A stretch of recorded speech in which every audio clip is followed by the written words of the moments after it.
Hello friends, welcome back to my channel Abhi Chemistry Tutorial. It's me Abhisha of Abhi Chemistry Tutorial. Before starting today's lecture, please take a second to subscribe to our channel Abhi Chemistry Tutorial and also tap the bell button and click all so that you'll be notified whenever I upload a new video.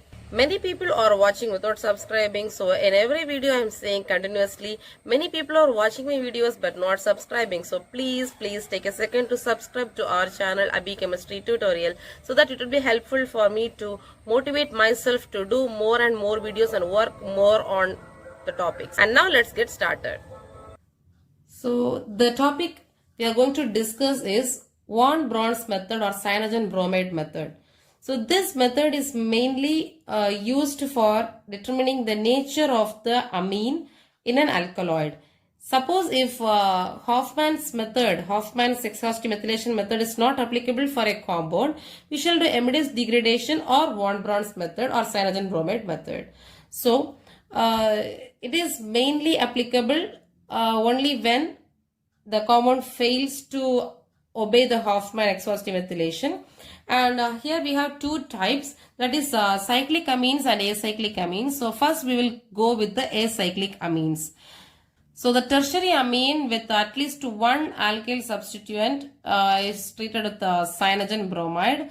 Cyanogen bromide is nothing but CNBr, cyanogen and bromide, so CNBr, and this results in the breakage of this bond, that is alkyl nitrogen bond, and it gives alkyl halide and also a substituted cyanamide. The cyanide is substituted to this nitrogen and we get a substituted cyanamide and also an alkyl halide.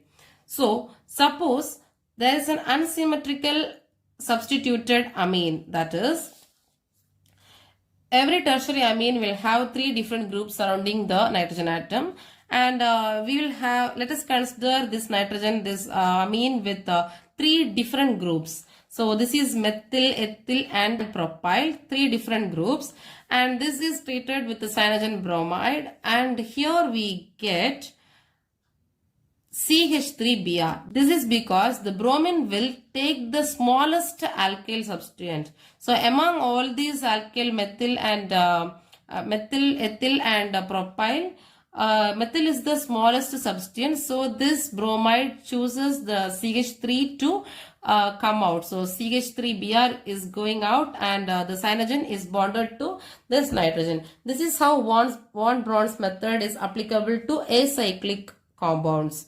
But in the case of cyclic amines, it is totally different.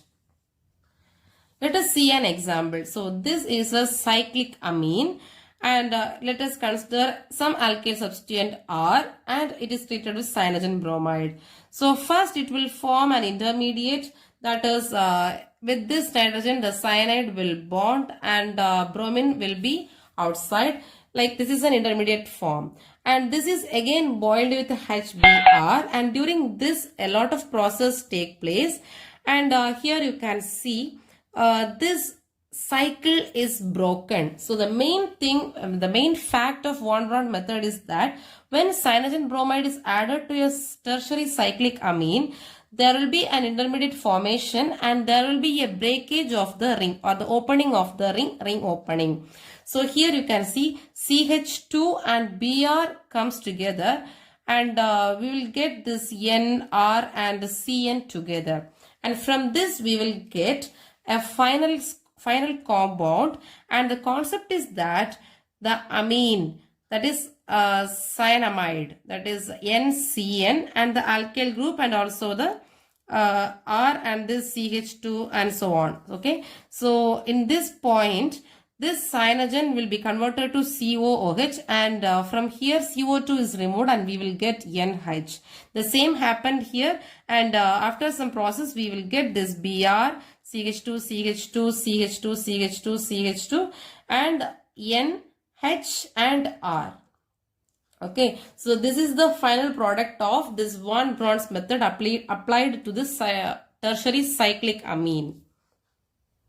There are some cases in which the cyclic amines take part in this von Braun's method without the cleavage of the cycle or without ring opening. So the example is cocaine. So here we have N-methyl group here, and cyanogen bromide is added, replacing this methyl group with bromine. Methyl bromide is gone, and CN is attached to this nitrogen.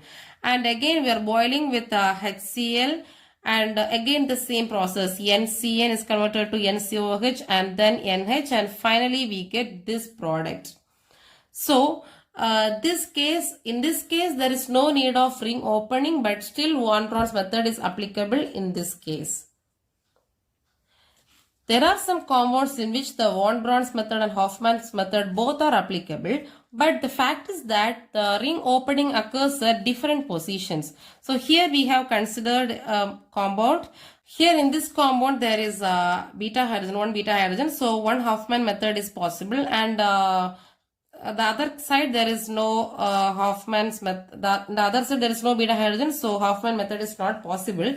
But the first case, Hofmann's method is possible, so the cleavage occurs here. But in von Braun's method, the cleavage occurs in the opposite side.